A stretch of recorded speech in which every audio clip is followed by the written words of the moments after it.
도시재생을 읽어주는 오빠 스티븐입니다. 도시재생을 읽어주는 오빠 15회를 맞이하고 있습니다. 오늘 월요일 아침, 비가 오는 아침이지만 내일부터는 날씨가 굉장히 좋아진다고 합니다. 오늘 여러분들께 읽어드릴 소식은 총 4가지 소식이고요.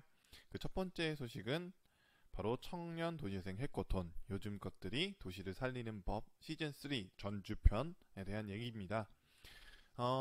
아시는 분들 제가 몇 번 또 소개해드린 적도 있는데요. 요즘 것들이 도시를 살리는 법이라는 프로젝트의 이름을 가지고서 지역에서 활동하는 여러 문화기획자 아니면 도시재생 관련 청년들이 퍼실레이터로 함께 하면서 도시재생에 관심이 있는 청년들과 함께 소통하는 자리라고 보시면 될 것 같습니다. 일정은 7월 18일 수요일 12시 정오부터 19일 목요일 오후 4시까지 진행이 되고요. 장소는 전주 한국전통문화전당 미니 컨벤션홀에서 진행이 됩니다. 지난 그 시즌 1 같은 경우는 캠퍼스 D 영등포구에서 했었고요. 서울. 그 다음에 시즌 2는 세운상가에서 아주 간략하게 낮 일정으로 진행이 됐던 바가 있습니다. 이번 시즌 3 같은 경우는 해커톤에서 캠프톤이라는 방식으로 좀 바뀌어서요. 형식이 지난번보다는 조금 더 많이 퍼실레이터들의 의견을 담은 형태로 진행이 된다고 합니다. 포스터도 굉장히 세련되어졌고 물론 지난번보다 좋지만 개인적으로는 더 많이 멋있어졌다라는 생각이 드는 포스터입니다. 그래서 참여하시는 퍼실레이터를 보면 각 지역이 다 있습니다.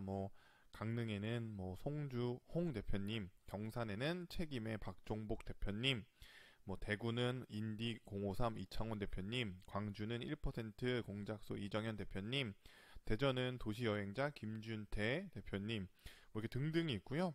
충남권을 보면 부여의 에이스벤츄라 노재정 대표님, 그 다음에 충남권 쭉 보니까 예, 이분 계시네요. 천안의 천하청년들의 최강훈 대표님, 접니다. 네. 어쨌든 저도 함께 여러 퍼실레이터 분들 참 배울 것들이 많은 대표님들과 함께 할 수 있어서 너무 행복하고요. 저희가 무슨 이제 함께 참여한다고 해서 어떤 대단한 리더의 역할을 하는 건 아니고 함께 어울려서 저희들도 아이디어를 배우고 하는 입장이기 때문에 부담 없이 청년분들도 참여해 보시면 굉장히 좋을 것 같습니다. 관련된 그 결과 보고서가 나온 게 있어서 제가 그 링크를 간단하게 달아드리고요. 혹시 그게 필요하신 자료 오시기 전에 좀 검토해보고 싶다라는 분이 계시면 댓글을 달아주시면 거기에다가 제가 이메일 주소에 자료를 보내드릴 수 있도록 하겠습니다. 그래서 관련된 영상 제가 잠깐 지난번에 했던 영상 공유해서 보여드리도록 할게요. 자, 볼게요.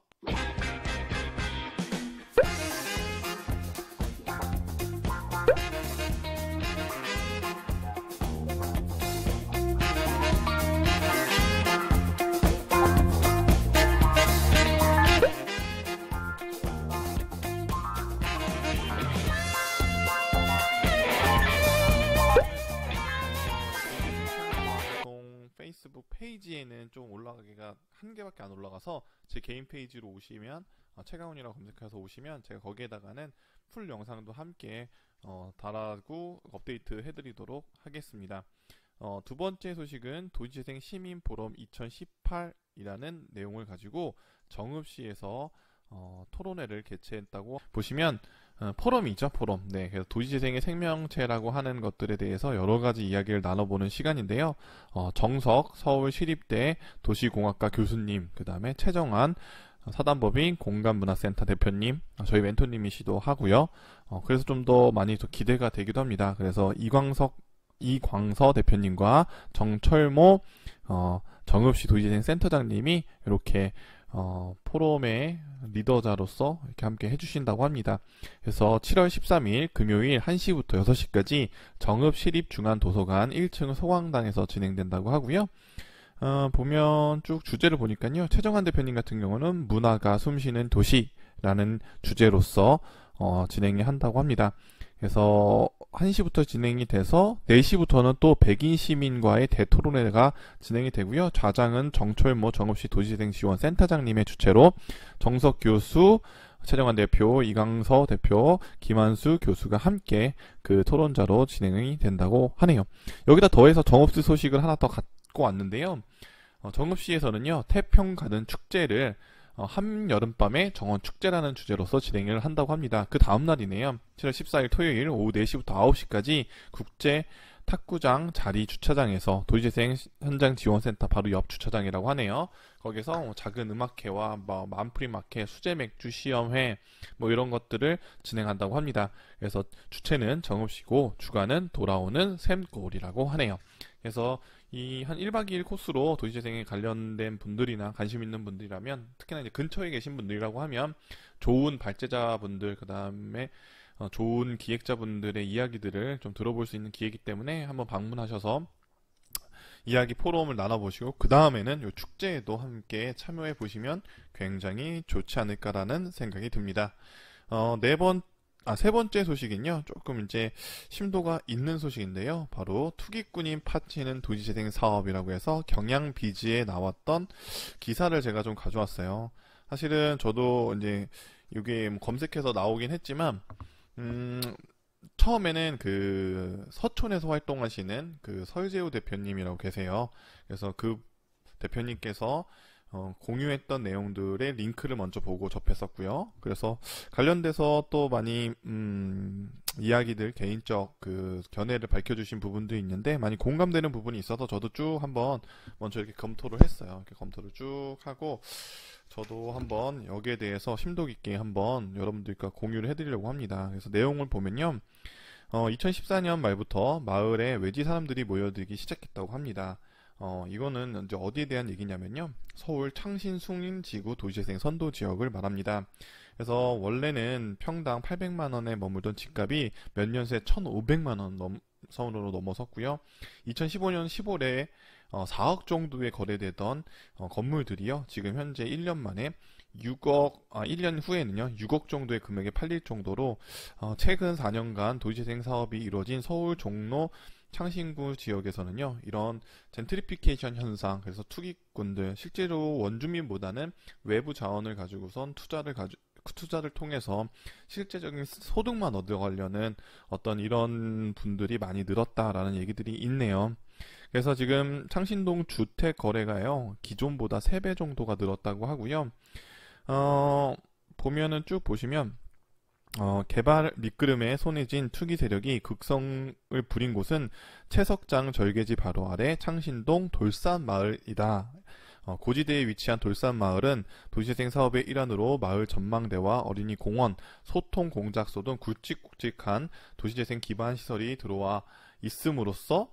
들어올 예정으로서 이 내부 사정을 잘 아는 주민들은 2014년 말부터 외부인들이 집을 한꺼번에 사들여서 많은 원주민들이 집을 팔고 떠났다고 합니다.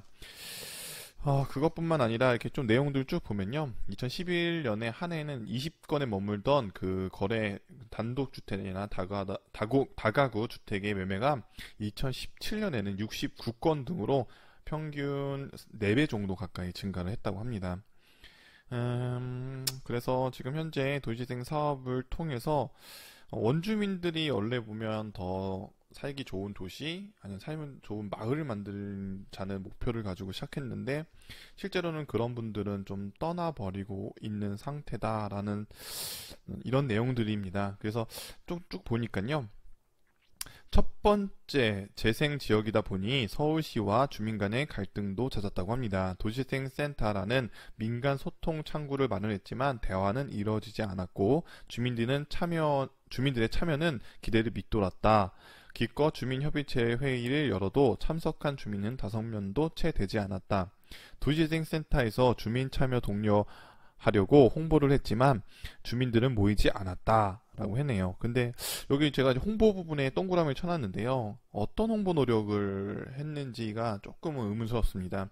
저도 이제 도시재생 사업들이나 주민 활동가로 활동하다 보면 가장 중요한 것 중에 하나가 이런 주체들이 될 분들에 대한 이런 모집을 할 때 그분들이 실제적으로 많이 접하는 공간, 아니면 접하는 그 소식지 이런 것들에 사실은 많은 홍보를 해야 되는데, 실질적으로는 기관 홈페이지나 아니면은 기관 카페나 블로그 정도에 올리는 거에 머물고 그거보다 조금 더 하면 이제 포스터 정도를 붙이는데요. 사실은 포스터가 얼마나 효과가 있을지는 조금은 의문입니다. 그래서 조금 더 많은 노력이 필요하고요. 그리고선 이 5명밖에 안 모였다고 이제 여기서 기사는 비판하고 있지만 저 한편으로는 또 어떤 생각이 드냐면 이 주민들이나 특히나 이 도시재생 사업을 할 때는 상인들이 좀 중점을 이루는 경우도 굉장히 많은데 상인들 입장에서는 상업 후에 이런 대학에 함께 참여해서 공부하는 1시간에서 2시간의 시간들이 이게 쉽지 않습니다. 그래서 저는 이런 분들을 위해서 도시재생 사이버 대학, 지금 제가 이렇게 먼저 주장하고 이렇게 영상으로 가볍게 만나는 것처럼 영상으로서 사이버 대학 형식으로서 이분들이 수료를 할 수 있는 방식을 좀 택해 주신다면 상인들은 본인들이 조금 한가한 시간대, 뭐 낮이던 뭐 새벽이던 그때 이 강의를 듣고 수료를 할 수 있는 것들이 훨씬 더 효율적이고 예산적 측면에서도 더 효과적이지 않을까. 그리고 뭐 필요하다고 하면 중간중간에 뭐 매일매일은 아니어도 그 수업 중에 한두 번 정도는 외부 전문가들을 모셔서 도시재생의 전문적인 강의나 포럼 정도를 여는 게 어떤가라는 생각도 저는 해봅니다. 그래서 사이버 대학, 그러니까 뭐 도시재생 사이버 대학의 형식을 좀 취해줬으면 좋겠다는 생각이 들고요. 도시재생 사업들이 진행되면서 절반 이상의 예산들이 부지 매입과 건축 시설 장비에 쓰였다.